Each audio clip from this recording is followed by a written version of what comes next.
안녕하세요. 문화 콘텐츠 경영 전략 국제화를 설명드릴 이순애 강은정입니다. 문화 콘텐츠 산업의 경영 전략으로 국제화 전략에 대해서 논하고자 합니다. 문화 콘텐츠 산업의 발전으로 좁은 국내 시장에서 벗어나 해외로 진출해야만 규모의 경제를 달성할 수 있습니다. 글로벌화, 즉 internationalization, globalization은 다양한 의미로 사용하는데 넓은 의미의 국제화는 한 나라가 경제, 환경, 정치, 문화적으로 다른 여러 나라와 교류하는 것을 의미하지만 기업 차원에서의 국제화는 모든 부가가치 창출 활동이 기업의 경영 범위를 국내 시장에만 국한하지 않고 국제시장으로 확장하고 경영 범위를 국제적으로 확장하는 것을 말합니다. 산업의 글로벌화는 특정 산업의 전 세계 시장이 과거에는 국가 또는 지역별로 분리되었던 것이 점차 하나의 시장이 된다는 의미로 해석할 수 있습니다.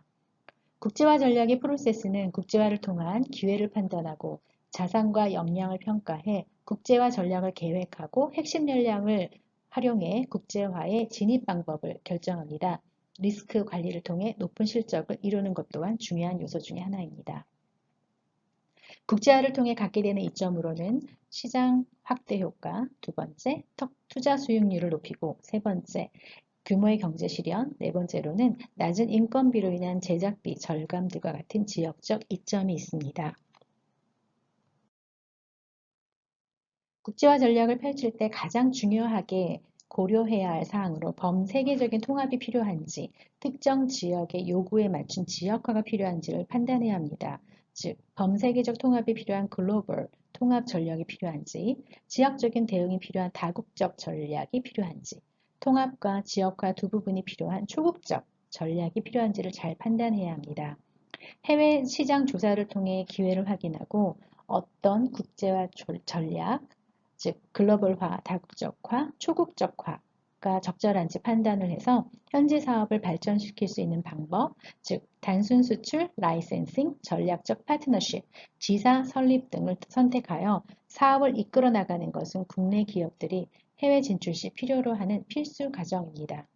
전략이 있기 전에 우수한 상품이 있어야 하며 상품과 매출은 직접적인 연결성이 있기에 국내에서 필요한 성공한 영화, 드라마, 게임, 음악 콘텐츠가 해외로 소개되기 전에 글로벌 스탠다드 확립의 필요성과 리스크 관리의 중요성을 고려해야 합니다. 또한 리스크 매니지먼트 차원에서 정치적인 불안정성, 환율의 변동성, 인플레이션 상승, 직접 재산권 보호 등의 요소들을 컨트롤해야 하는 필요가 있습니다. 따라서 저희 조는 문화 콘텐츠 산업의 대표 주자인 카카오와 네이버를 조사하였으며 각 회사의 해외 전략을 들여다보고 비교하여 보고자 합니다. 문화 콘텐츠 산업의 국제화 전략의 필요성으로 국내 콘텐츠 시장은 오래전부터 포화 상태에 도달하였으며 1999년 설립된 네이버는 국내 시장의 70% 이상의 마켓쉐어를 지니고 있으며 후발주자인 카카오는 빠른 성장 시기를 거쳐서 모든 한국 국민에게 사랑받고 있고 모바일 시장 점유율 100%라고 해도 과언이 아닐 정도로 수준에 도달했습니다. 이렇게 성숙한 국내 시장에서 추가 성장을 기대하기에 많은 어려움이 있기 때문에 카카오와 네이버는 해외 시장으로 눈을 돌렸습니다. 잘 다듬어지고 검증된 콘텐츠 상품을 해외에 소개하여 해외 시장이 주는 기회를 활용하고 또한 국내 소비자들의 입맛에 맞게 다듬어진 상품을 국제화하여 매출을 급격히 늘리는 것도 큰 목표 중 하나입니다. 글로벌화, 다국적화, 초국적화 작업은 상당한 차이가 있으며 이를 잘 이해하고 이루어낼 수 있는 기업은 해외 시장 진입을 성공적으로 할 수 있을 것입니다. 따라서 콘텐츠 산업의 대표 주자인 카카오와 네이버를 연구하였으며 각 회사의 해외 전략을 들여보고자 합니다. 문화 콘텐츠 산업의 대표적인 국제화 전략의 성공 사례로 카카오 네이버를 손꼽을 수 있는데 이들은 글로벌화 통합 전략으로 시작하여 다국적 전략과 초국적 전략까지 고민하여 글로벌 통합과 현지화를 동시에 추구하고 창의력 있는 경영자와 글로컬화 지향을 선호합니다.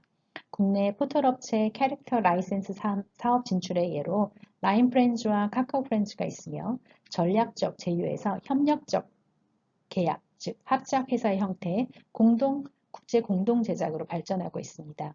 후발주자인 카카오의 경우는 해외 기업 인수를 통해 빠른 성장에 관한 성공 사례를 제시하고 있음을 알 수 있습니다. 국내 양대 인터넷 기업인 네이버와 카카오는 지난해 신종 코로나 바이러스 감염증으로 가장 주목받는 기업들입니다.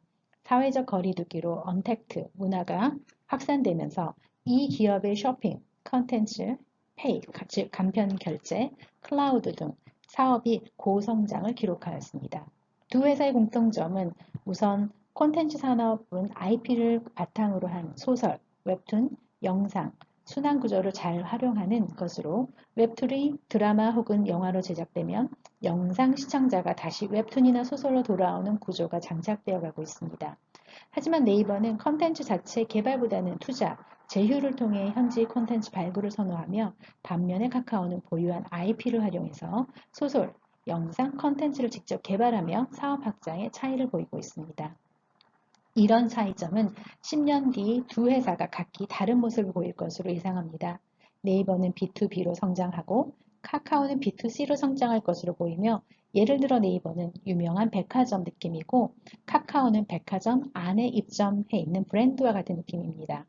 이에 백화점은 인기 브랜드와 지속적인 관계를 위해 파트너십이 중요하고 유명 브랜드는 소비자를 대상으로 팬덤 형성이 중요함을 알 수 있었습니다. 세계적인 해외 콘텐츠 시장 규모는 보여지는 슬라이드와 같습니다. 대표적 시장은 미국과 일본이 있으며 네이버와 카카오는 각기 발빠르게 움직여 사업 확장을 도모하고 있습니다. 2021년 기준으로 글로벌 콘텐츠 시장의 규모는 24,420억 달러이며 네이버는 최근 이슈화된 캐나다 소재 와패드를 인수하고 웹툰 엔터와 라인망가로 해외 시장을 공략하고 있고 카카오는 타마스미디어, 레디시아, 피커마와 같은 해외 기업들을 인수함으로 해외 진출에 힘쓰고 있습니다. 구체적으로 일본은 최대 만화 시장이며 네이버 일본 웹툰 서비스 라인망가는 작가 생태계를 활용하여 현지 출판사와 파트너십을 이루고 있습니다. 카카오 재팬 컨텐츠 플랫폼 피커마는 자사 컨텐츠를 현지화에 맞게 각색을 갖추고 사업을 진행하고 있습니다. 미국 시장에서는 라인 웹툰은 자체 웹툰 플랫폼으로 북미를 선점하고 있고 카카오 엔터는 웹소설 플랫폼 와패드, 웹툰 플랫폼 태비툰 등을 인수하는 방식으로 진행하고 있습니다. 수익 모델의 차이는 기다리기 vs 선결제라고 할 수 있는데 네이버는 일명 쿠키를 통해 가상화폐 개념으로 선결제를 선호하고 카카오 엔터는 기다리면 무료 서비스 제공을 하고 있습니다. 컨텐츠 업계 관계자는 네이버는 트래픽 면에서 카카오는 전략적 작품을 육성해 수익화하는 측면에서 각각 장점이 있다며 한국과 일본에 이어 미국과 동남아에서도 웹소설, 웹툰, 영상까지 이어지는 컨텐츠 전면전이 펼쳐질 것이라고 말하고 있습니다. 카카오의 국제화 사례로서 카카오는 타파스 미디어의 경영권을 인수하는 것을 추진하고 있습니다. 웹툰 사업의 북미 진입의 일환으로 타파스 미디어에 대한 지분을 카카오는 지난해 말까지 40%까지 꾸준히 늘려가고 있으며 타파스 미디어는 북미 최초 웹툰 플랫폼으로서 지난해 말 기준 월 이용자 수는 300만 명이 넘었고 8만 종의 작품과 80여 개의 지식재산권을 보유하고 있습니다. 누적 조회수는 60억 건에 달하고 카카오는 타파스 미디어와 2016년부터 전략적 콘텐츠 제휴 관계를 맺고 있으며 지난해 7월부터는 카카오 엔터테인먼트 IP가 타파스를 통해서 북미 지역에 공급되고 있습니다. 카카오 엔터테인먼트의 이번 타파스 미디어의 경영권 인수 추진은 북미 콘텐츠 시장을 본격적으로 공략하겠다는 전략으로 보입니다. 또한 카카오는 레디시 경영권 인수를 추진하고 있습니다.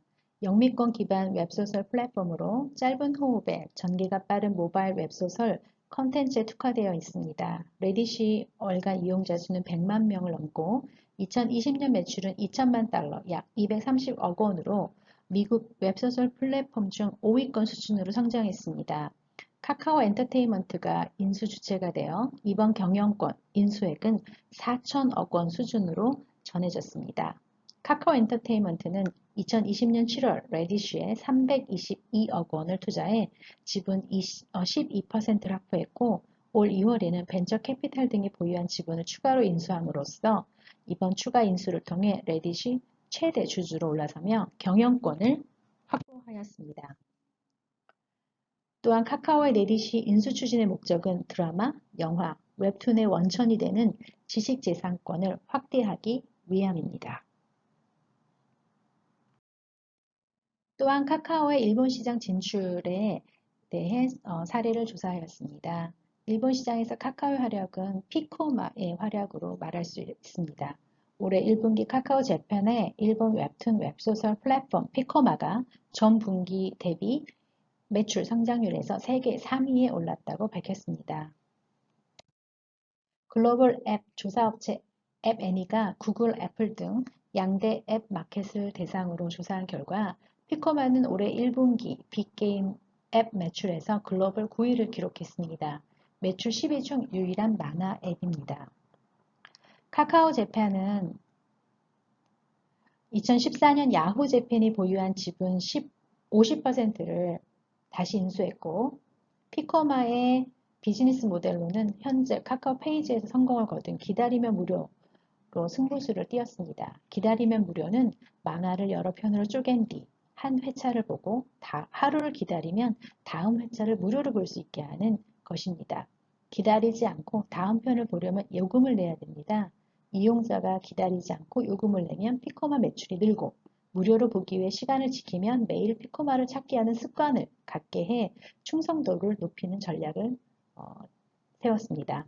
피코마의 전체 매출액 40%는 웹툰에서 발생하고 최근 선보인 역하렘 게임 속으로 떨어진 모양이다. 그 오빠들을 조심해 소설 속 악녀 황제가 되었다 등 한국 웹툰의 월 매출은 3천만에 약 3억 원을 웃도는 것으로 전해지고 있습니다.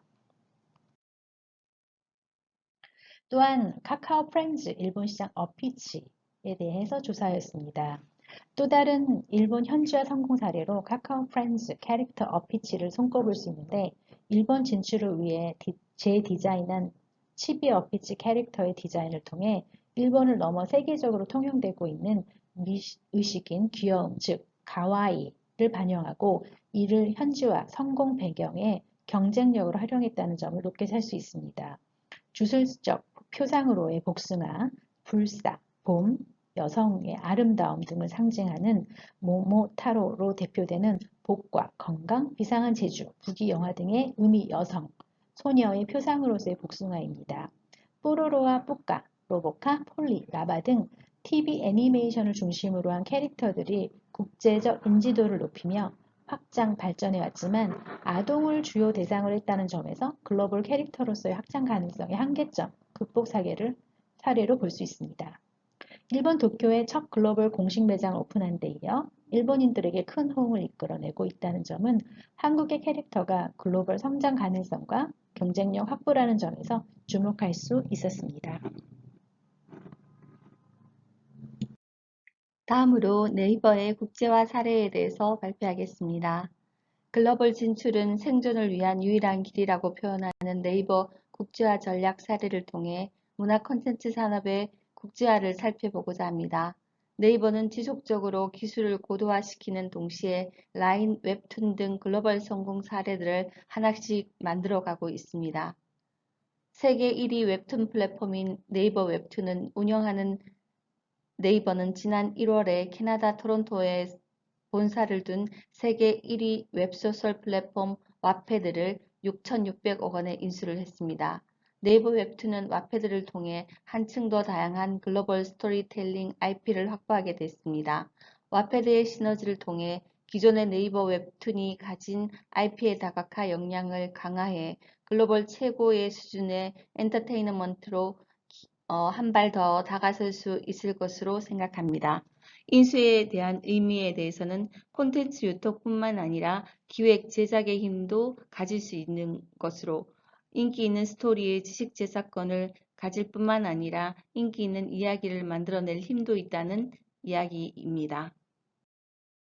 네이버 웹툰은 전략적 거점을 미국 법인에 집중하고 있습니다. 미국 법인에 집중하는 이유는 국내보다 미국에서 IP 사업 전개가 수월하다는 이유이고 글로벌 진출에도 국내보다 미국이 유리하다는 점입니다. 미국의 Z세대를 잡은 웹툰을 기반으로 팬심, 커뮤니티 등 서비스의 글로벌 성장도 기대가 됩니다. 네이버 측은 네이버 웹툰은 미국의 전략적 거점으로 활용함으로써 웹툰 콘텐츠가 아시아와 북미를 넘어 유럽과 남미 지역 등 아직 웹툰이 자리 잡지 않는 지역까지 그 저변을 빠르게 확대시킬 수 있을 것으로 기대한다라고 하면서 이를 통해 우리나라의 웹툰 작품들도 전 세계 콘텐츠 허브인 미국과 유럽, 남미 등 보다 많은 언어권으로 확산될 수 있을 것으로 보았습니다. 네이버는 미국을 거점으로 세계 주요 기업들과 제휴, 협력을 본격화하고 다양한 문화권에서 흥행할 국가, 유럽, 남미 등 더 많은 언어권으로 확산하겠다고 야심을 밝혔습니다. 다음으로 네이버 글로벌 웹툰 사업의 지분 구조에 대해서 말씀드리겠습니다. 네이버는 네이버 웹툰, 웹툰 엔터테인먼트 라는 연결고리를 통해 손자회사로 소유하고 있던 웹툰 엔터테인먼트 미국 회사를 자회사로 소유할 수 있게 되었습니다. 그림을 보면 네이버 아래에 웹툰 사업을 영위하는 중국 법인, 미국 법인, 한국 법인을 모두 수평 조직으로 되어 있는 것을 보시게 되겠습니다. 네이버가 최초 밝혔던 글로벌 웹툰 사업의 지분 구조의 변경 계획은 위의 도표와 같이 완성될 것으로 보입니다. 오른쪽의 슬라이드를 보시면 되겠습니다. 네이버 측은 각 사업 부분을 전문화를 통해 사업 부분별로 신속하고 독립적인 의사결정을 가능케 하고 권한과 책임의 명확성을 제고하며 객관적인 성과평가를 가능하게 함으로써 책임 경영 체제를 확립할 목적이라고 밝혔습니다. 라인 프렌즈는 글로벌 인기 아티스트 BTS 캐릭터인 총 8종의 BT21을 출시하였습니다. 최근에는 중국의 차세대 아이돌 왕이엔과 함께 만든 로이6 총 6종의 캐릭터 IP를 제작하였습니다. 이처럼 이모티콘으로부터 출발하여 게임 캐릭터 상품 등으로 확장될 뿐만 아니라 모바일 플랫폼을 통해 이모티콘 외 다른 제품과 서비스 출시를 통해 사용자들이 더 다양한 경험을 할 수 있게 하였습니다. 이는 현재 이모티콘의 소비는 전 연령층으로 다양하게 이루어져 있고 이모티콘 캐릭터 사업에 공을 들이는 이유는 기업의 성장 동력이 되기 때문입니다. 캐릭터를 통한 파생 상품을 발생시키면서 부가가치를 올릴 수 있습니다. 두 회사의 파생 상품인 IP 수수료, 캐릭터 상품 등 매출액의 75%를 차지하는 수익 구조를 높이는 데 좋은 계기가 되고 있습니다. 라인의 일본에서 흥행하면서 외부 라이센싱이 시작되었고 라인의 9 캐릭터가 등장하는 어린이용 TV 애니메이션이 만들어졌었고 라인 타운이라는 이 만화의 총 99화로 제작되었던 2013년에 TV 도쿄에서 방영되었습니다. 의류업체 유니클로는 라인 캐릭터를 넣은 티셔츠들을 팔기 시작했고 2014년에는 말레이시아의 저가 항공사인 에어아시아가 에어버스 A320에 여객기 한 대를 라인 캐릭터로 랩핑하기도 하였습니다. 비용은 항공사가 부담했고 동남아시아 지역에서 라인의 인기를 빌려 항공사의 인지도를 높여보겠다는 마케팅이었습니다. 캐릭터 사업을 하면서 라인 프렌즈는 브랜드 가치를 높이기 위해 더 품격 높은 브랜드와 파트너십을 추가했습니다. 그것은 브랜드 가치를 높여줄 수 있으며 스토어의 중심을 잡아주는 데 꼭 필요하다고 보았습니다. 사람들의 입소문을 탈 수 있고 깜짝 놀랄 수 있는 아이템을 내놓아야 한다고 생각했습니다.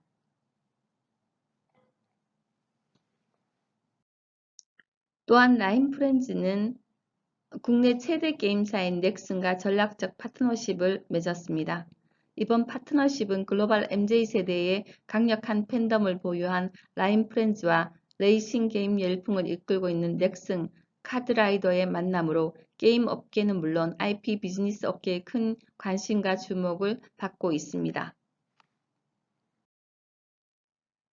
보시다시피 라인 프렌즈는 캐릭터로 글로벌 공략을 하고 있습니다. 라인 프렌즈 아메리카. 라인은 2013년 미국 캘리포니아에 설립한 라인 유로 아메리카 법인을 설립한 바 있습니다. 그럼에도 라인 프렌즈 법인을 둔 것은 현지에서 캐릭터 사업에 공격적으로 나서기 위한 행보입니다. IT 서비스로 직접 북미 시장을 공략하기보다는 누구나 좋아하는 귀여운 캐릭터를 활용해 하나의 문화 코드를 접근해 보겠다는 전략이 깔려 있는 것으로 분석이 됩니다. 문화화라는 라인 신화의 주역으로 꼽히는 신중호 글로벌 사업 전략 담당가는 라인 글로벌 성공의 비결은 서비스를 현지 문화에 맞춘다는 뜻인 동시에 하나의 문화처럼 자연스럽게 스며드는 것이라고 의미합니다. 다음으로 라인 망가를 통한 해외 시장 진입 전략에 대해서 말씀드리겠습니다. 2018년 기준 라인 망가의 일본 웹툰 시장 점유율은 57%, 20년 노하우 비즈니스 모델로 해외 공략 세상에 없는 플랫폼 웹툰 새로운 K 콘텐츠로 자리를 잡았습니다. 2013년 4월 일본에서 처음 서비스를 시작한 라인은 매년 성장해 지난 8월 기준 누적 다운로드 수 8천만 건을 넘어섰습니다. 2021년 4월 네이버가 인도네시아 미디어 그룹인 엘랑 마코다 테크놀로지에서 1억 5천만 달러를 투자, 엠텍 전체 지분의 1%에서 2%에 해당하는 주식과 콘텐츠와 커머스 클라우드 사업에 협업 예정으로 있습니다. 현재 네이버는 라인 망가를 통해 이 지역에 진출 중에 있습니다. 또한 라인 망가는 현지 아티스트를 발굴하는 계획을 가지고 있습니다. 일본 세이카이 대학 라인 망가와 함께해서 10월부터 스크롤 방식의 웹툰 제작 콜라보의 강의를 오픈합니다. 교토에 위치한 세카 대학은 사립예술대학으로 2006년 일본 최초로 만화학과를 설치하고 운영 중인 대학으로 유명합니다. 전 총장인 타케미야 케이코 역시 만화가로 만화에 대한 연구와 지원을 꾸준히 이어가고 있는 곳으로 이번 협업 강의 역시 만화가를 목표로 하는 프로지망 학생들이 스마트폰으로 감상할 수 있는 세로 스크롤 방식의 웹툰을 기획부터 제작까지 직접 해볼 수 있는 실천형 커리큘럼을 제시하고 있습니다. 여기에서 본 시사점은 라인 망가와 교토 세이카 대학의 콜라보레이션의 강의는 아직 출판 만화가 강세라는 고정관념이 있는 일본 시장의 웹툰이라는 새 바람의 증거로 볼 수 있습니다. 뿐만 아니라 현지 아티스트를 발굴해 시장을 만들고 있는 네이버 웹툰 산하 라인 망가가 일본에서 본격적인 작가 육성에 나선 것이라고 해석해 볼 수 있습니다. 만화 강국 일본의 스크롤 웹툰 진출이 본격화되면서 앞으로 웹툰 시장은 보다 경쟁력이 가열될 것으로 전망됩니다. 지금까지 살펴본 바와 같이 네이버와 카카오는 같은 듯 다른 콘텐츠의 성공 사례였습니다.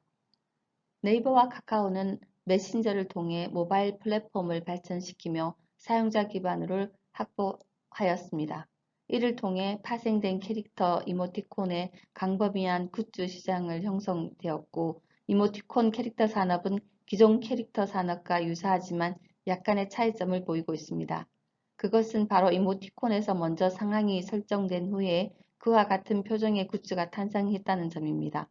이모티콘을 통해 캐릭터의 성격과 이미지를 다져 놓았기 때문에 대중들에게는 다른 캐릭터보다 더 친근감 있게 익숙하게 다가갈 수 있다는 장점이 있습니다. 2017년도 기준으로 이모티콘 시장의 규모는 3천억에 가까운 폭발적인 성장세를 보이는 시장이 되었습니다.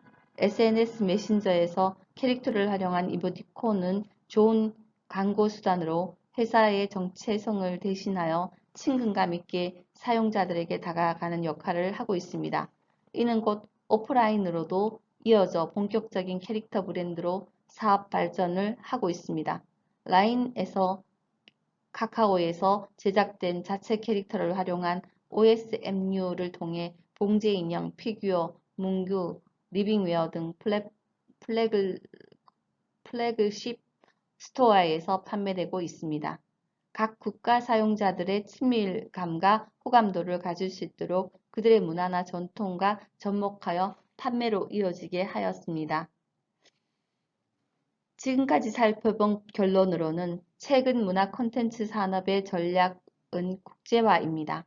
국내 요인으로 정부의 과도한 서비스 산업의 개입으로 사업 구상이 한순간에 흐트러질 수 있다는 점과 정치적 리스크에 대한 염려로 국내 시장에는 한계를 느끼고 있습니다. 그래서 기업들은 국제화로 진행되고 있습니다. 웹툰, 웹소설, 동영상 서비스 등 음원, 디지털 콘텐츠 산업은 떠오르고 있습니다. 만화, 소설, 지상파 케이블 방송, 프로그램, 음반 등 전통 엔터테인먼트 산업이 인터넷 위에 수조 원짜리 비즈니스로 날개를 펴고 있습니다. K-팝의 성공은 곧바로 OTT에도 영향을 줍니다. 공연, 굿즈 중심으로 펼쳐지는 비즈니스의 무게가 온라인으로 옮겨가고 있습니다. 그 중에도 우리나라 대표 플랫폼 기업인 카카오와 네이버의 국제화 전략에 대해서 살펴보았습니다. 네이버와 카카오는 글로벌 웹툰 K-팝 분야를 이끄는 플랫폼 사업자이고 독보적인 콘텐츠 제작, 유통 능력을 앞세워 글로벌 시장을 개척하고 있습니다. 현지화 관점에서는 국내 문화 콘텐츠 기업들은 현지화를 위해 부단히 노력하고 있으며 문화적 장벽을 벗어나기 위해 분야별로 다양한 현지화 전략을 동원하고 있음을 확인하였습니다. 이상으로 문화 콘텐츠 경영 전략 국제화에 대한 발표를 마치도록 하겠습니다. 지금까지 이순의 강은정이었습니다. 감사합니다. 감사합니다.